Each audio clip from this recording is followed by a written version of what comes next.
If you are starting to get sick with your negative thoughts, this is for you.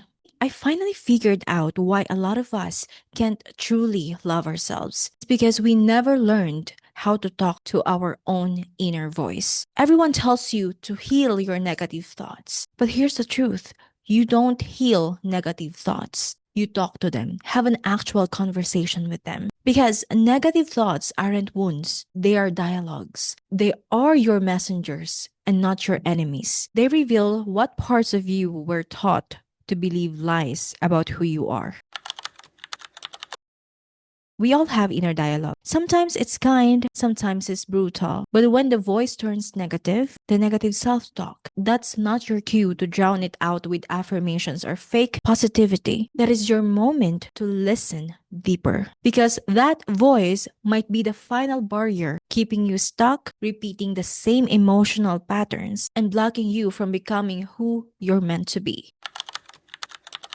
For example, the everyday self-doubt loop. Let's say you want to post something online, then suddenly your mind whispers, ang pangit, it's ugly, cringe, walang magla-like, my followers won't like this. Most people stop there. They believe that voice and pull back. But that's actually your invitation to start the conversation. Probe your self-talk. How can you say it's ugly? How can you say it's boring? How can you say no one's gonna like it? Then listen. Listen to the answer. Your inner voice will try to justify itself and make excuses. Kasi dati may nagsabing ganito. Last time, someone told me like this. Wala naman nag-engage dati. It's not working before. When I tried to do this, it didn't work. That is when you realize something crucial. Your inner critic isn't you. It's just an echo.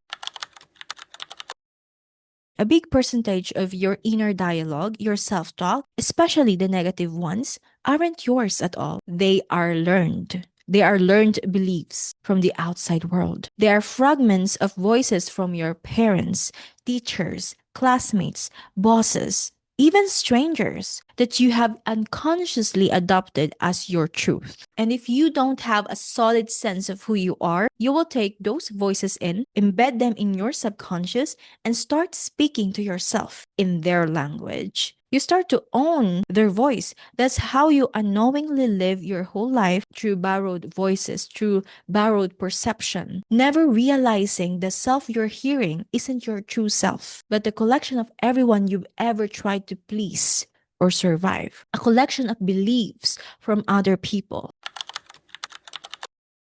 You don't silence negative thoughts. You interrogate them. You probe them. You teach them truth. When you ask your inner voice to explain itself, you start to expose its source. And in that exposure, you reclaim your authority over it. Because here's the thing, no matter what your negative thoughts say, no matter what your negative self-talk say about you or your work or what you do, even if they say your content is ugly or boring or not good enough, as long as you know you are satisfied with it, as long as you know you made it through your genuine expression, as long as you expressed yourself fully, authentically, and genuinely, then it's a go. It's a go. That's the real question to ask yourself. Did you enjoy creating it?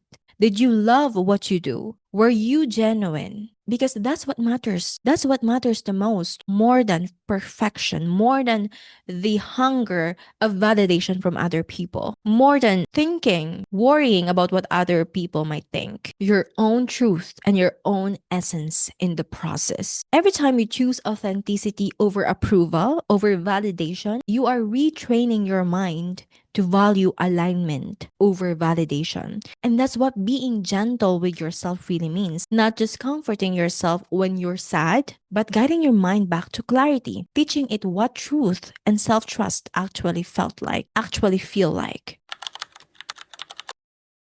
Self-love isn't just saying I'm enough. It's the act of reparenting your inner voice. It's learning to talk to yourself the way no one ever did. When you start questioning your negative thoughts instead of believing them, instead of letting them destroy your life and dictate whatever you do, you begin freeing yourself from every false belief that ever kept you small. That's the real healing. It's not fixing your thoughts, but freeing the self that exists beneath them, beneath your negative self-talk and negative thoughts. In the end, you don't heal negative thoughts. You don't heal negative self-talk. You educate them. You talk to them. And in doing so, you will finally hear your real self, the one who's been waiting to speak all along. I hope this gave you something real to reflect on, and I hope this helped. And if it did, let me know in the comments. I'd like to read them. And if it feels right for you, I recommend you subscribe. I upload new videos every week, almost every day. So that's it for now. Have a great day. Bye.